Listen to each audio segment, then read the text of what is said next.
Libs of TikTok tweet to introduce this section of the show. Trans comes to Capitol Hill. This dude, by the way, is a woman by the name of Timothy McBride. His name is Timothy. He is fully penised. Nothing's been lopped off. He operates completely and totally as a male, except he dresses as a female. We don't really even know who they're attracted to, but yet he wants to be allowed into women's restrooms on Capitol Hill. And once again, I reiterate, not to be redundant, but I reiterate what I said at the beginning of the show. I love that now everybody has to face this. Now, some of our representatives, the really good ones, have already faced it and have already made the public statements they're supposed to make. But the Mike Johnsons of the world now that allow all of this to happen to us and never actually say anything, you're like, Mike Johnson came out with a definitive statement. I'll give that a real firm, maybe, sort of, not really, because I've got a subsequent cuckboy statement after that, or maybe preceding that, not sure what the order was.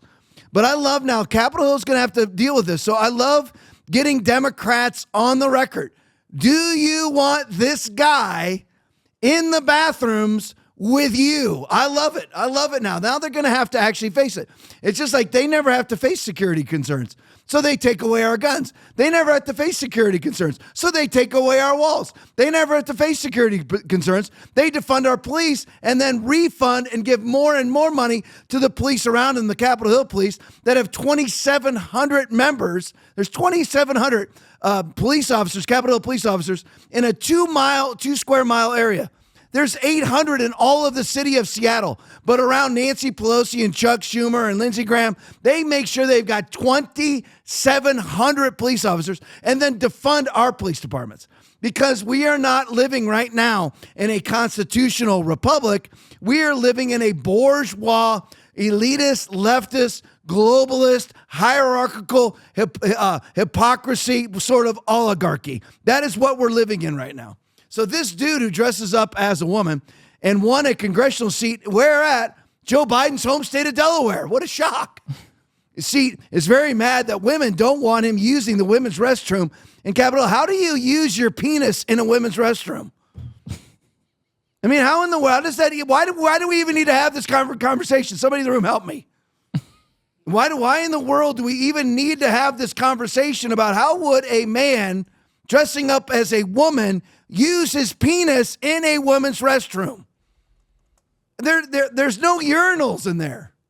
There's only toilets and tampon dispensers. Why would a man be in there? Why do we even have to discuss it?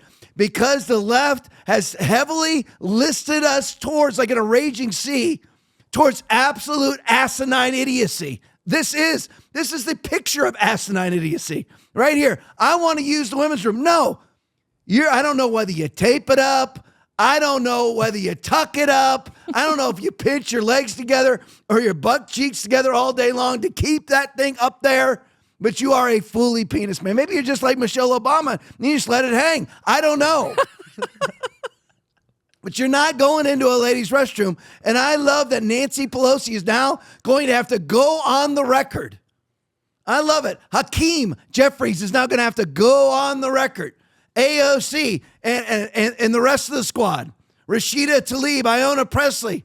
They're all going to have to now go on the record and say, you know what? We want a man to go and use a woman's restroom, a woman's gym, a woman's locker room, and a woman's shower. I love it. Make them go on the record and make them more and more and more unelectable for 4 years from now and 2 years from now.